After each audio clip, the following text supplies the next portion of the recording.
In Southern Africa, convicted rapist and murderer Thabo Bester and Dr Nandipha Magu-du-mana are back in South Africa, together with the delegation consisting of the Department of Justice and police officials. The plane carrying the two from Arusha in Tanzania to South Africa landed in the Lanseria airport in the early hours of Thursday. The duo are arrested in Tanzania, just 10 kilometers from Kenyan border, with several passports, including multiple identities, in their possession. It is not clear if the Mozambican national, Zakaria Alberto, who was assisting them, has also been deported to Mozambique. Facility, we have different sections. We chose to then accommodate him at CMEX because we're also looking at the intensity of the security and the contact that we need to manage around him, given the type of offender he is. We are facing a 24/7 surveillance on him. We're also placing a 24/7 contact with him with selected highly trained Joining me on the news to discuss this issue is crime expert and senior training coordinator at the Institute for Security Studies in South Africa, Willem. Thank you for your time, Willem. Good afternoon. Good afternoon. All right, now, fugitive Thabo Bester has been rearrested and repatriated back to South Africa. What should South Africans do now? Should they be happy that the fugitive has been arrested and brought back? And what do we make of Bester arrested in another country? Yet, there was time to act from South Africa law enforcement, and also the fact that when the news broke, all of this happened.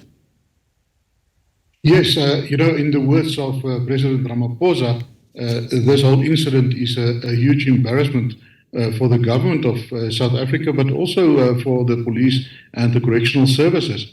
It's also an embarrassment for our border control because these suspects actually managed to exit South Africa through the land borders. It entered our neighboring countries without one of their passports being stamped. And that's just an indication of the huge problem we have in the region, not only in South Africa, with corruption.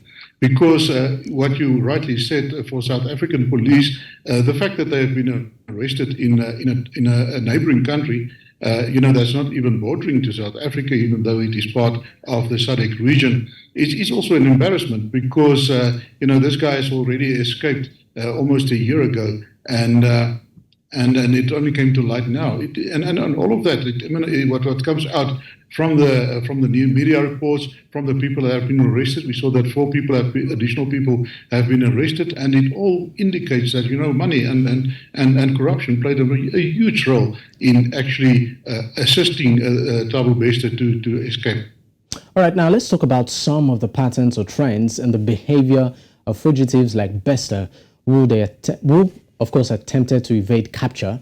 And because this is not the first time that we have had of prison breaks in South Africa, is there something the police or correctional services are missing out on?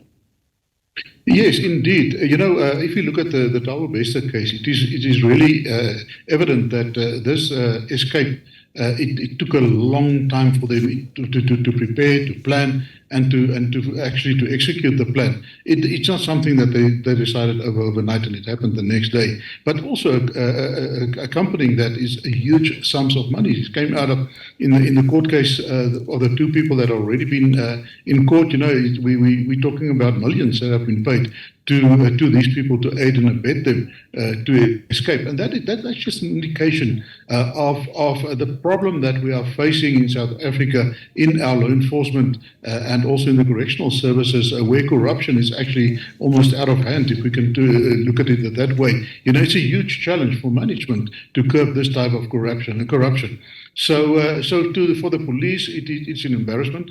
The fact that he managed to escape almost a year ago and went undetected for almost a year it doesn't go down well with the police. It doesn't go well with the correctional service. And at the end of the day, the fact that he managed to evade or to put up the front for so long, it's just an indication that normally when these type of people, the fugitives, escape, they are very dependent on friends and family to actually aid and abet them in their escape, but also in staying out of trouble. So there must have been a huge network that was utilized and preyed on by these two people in order for them to go undetected for such a long time. And also, if you look at the escape, to be in possession, and when I last counted, it was around 20 false passports that Mr. Bester had in his possession. To obtain that, it cost you a lot of money on the black market. It's a whole organized crime syndicate that need to be involved in order to obtain these type of fraudulent passports. Not only South African passports, we also saw that Mr. Bester was also in possession of a false American passport.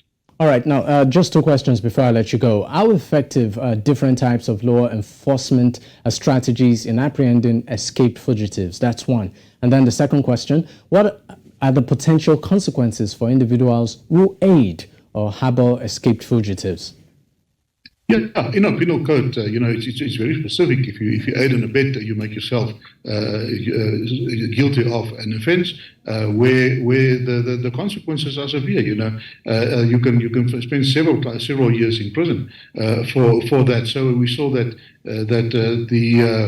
the accomplice of Mr. Bester, the female accomplice, has been charged, she's going to be charged by 4 charges, where aiding and abetting is one of them, also murder and so on, and fraud. So yeah, on the one hand, the law makes provision to protect the South African citizens against people of this kind that aid and abet, and secondly, there are consequences that will be followed for these people, and it is now the time for the South African government, the police, as well as the prosecution authority, to prove themselves and to put this at rest for the public of South Africa. All right, thank you so much for your time, William. You're welcome.